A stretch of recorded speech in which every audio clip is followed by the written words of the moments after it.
Sasa kwa kuanza tu Ndio. tutazame ni vipindi gani muhimu katika historia ambavyo vimeunda msingi wa uhusiano kati ya Afrika na Urusi, na ni mambo gani ambayo yameufanya uhusiano huu kuingia katika hatua ya ushirikiano wa kimkakati hadi leo? Kwa kweli kwanza nishukuru tena kuja kwenye kipindi hiki na station yenu na nikirudi kwenye swali zuri la kwako, tunaongelea historia ya nchi ambayo ni marafiki wakubwa sana na Afrika, na tukijaribu kurudi nyuma katika vipindi mbalimbali tunaweza tukaenda kwenye historia ya mahusiano, na hasa turudi kipindi cha vita baridi au tunaita Cold War legacy. Tumekuwa na historia ya muda mrefu sana, na Urusi iliunga mkono harakati za ukombozi wa Afrika, na taswira kubwa ya uaminifu mkubwa kwa Afrika ilionekana wazi na dhahiri kutoka Urusi. Maana wanasema akufae kwa dhiki ndio ndugu haswa. Kwa hiyo tukirudi kwenye vipindi vya historia, tunaona kipindi cha kwanza kinaanza na historia ya Urusi kuisaidia Afrika, hasa kipindi cha vita baridi wakati wa ukoloni, na Urusi ilisimama kidete na Afrika. Hapo ndipo tunaweza tukapata historia nzuri ya mwanzo wa mawasiliano ya Afrika na Urusi. Na ni maslahi gani sasa ya pamoja ambayo yanaongoza ushirikiano katika nchi za Afrika na Urusi katika sekta mbalimbali ikiwemo nishati, ulinzi na madini, na pengine ni kwa namna gani maslahi hayo yanabadilika kulingana na mazingira ya sasa ya dunia? Niseme tu baada ya haya mahusiano ya mwanzo kwenye historia ambayo tumeiongelea hapo, unajua wanasema ukianza na urafiki, biashara inakuja kuwa ni nzuri zaidi. Sasa tulianza na urafiki, undugu. Sasa hivi kuna mahusiano mengine tu, lakini niseme tu kumekuwa na mabadiliko sasa ya kimkakati kati ya Urusi na Afrika baada ya mshikamano wa kidugu, kusaidiana katika dhiki lile la enzi za kunyanyasa na kunyanyapaliwa na kubagazwa na wakoloni. Baadaye sasa tumeingia kwenye mambo mengine ya biashara na uwekezaji na vitu vya namna hiyo. Kwa hiyo unaweza kuona kabisa kwamba sasa baada ya urafiki na undugu ule tumeingia kwa mfano kwenye swala zima la uwekezaji, na ukiongelea Urusi na Afrika, uwekezaji mkubwa utakuja kwenye masuala yafuatayo. Kwa mfano kwenye mafuta na gesi, kuna masuala ya madini, kuna masuala ya kilimo, na hasa kwenye kilimo utaongelea mbolea na ngano. Unaweza kuona ni namna gani Urusi imekuwa ni tegemeo kwa Afrika katika swala la mbolea na ngano, pamoja na miundombinu mingine ya hapa na pale. Kwa hiyo unaweza kuona sasa ubora au manufaa ya urafiki wa mwanzo wa kusaidiana katika shida umeweza sasa kupelekea Urusi na Afrika kushikamana vizuri sana kwenye swala zima la biashara na mambo mengine ya kiusalama na nini ambayo tutaongelea huko mbele ya safari. Hmm. Na ni maeneo gani mapya sasa yanapaswa kupewa kipaumbele ili kuongeza thamani ya ushirikiano kati ya Afrika na Urusi? Kiukweli baada ya hayo ya biashara, nishati na vitu vinginevyo, niongelee sana sana, kuna masuala ya ushirikiano hasa katika usalama na ushirikiano wa kijeshi. Hayo ni mambo ambayo sasa hivi yanatakiwa yaangaliwe vizuri sana, kwa sababu tumeona dunia jinsi inavyotikisika. Tumefika mahala sasa hivi nchi moja inaweza ikaivamia nchi nyingine, nchi moja inaweza ikainyanyapaa nchi nyingine.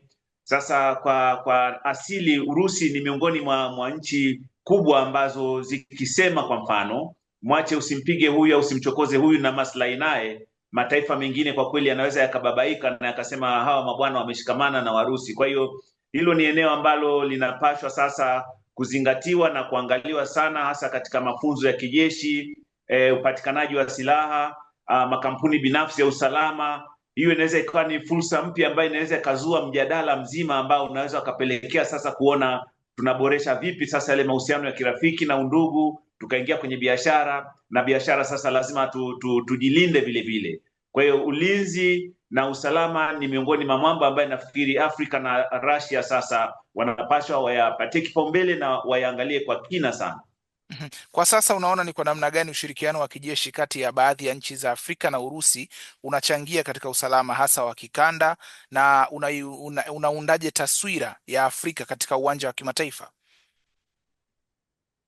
Tunaweza tukaona mahusiano kwa jinsi yalivyo. Kwa mfano, kuna nchi kama Burkina Faso, nchi zile za Afrika ya Magharibi zile ambazo zimeingia kwenye mgogoro wa kupata ule ukoloni wa kisasa. Ukoloni, naona nchi za Ulaya, baadhi ya nchi za Ulaya kama Ufaransa hivi imekuwa na taratibu na kanuni mbaya sana kwa baadhi ya nchi za Afrika.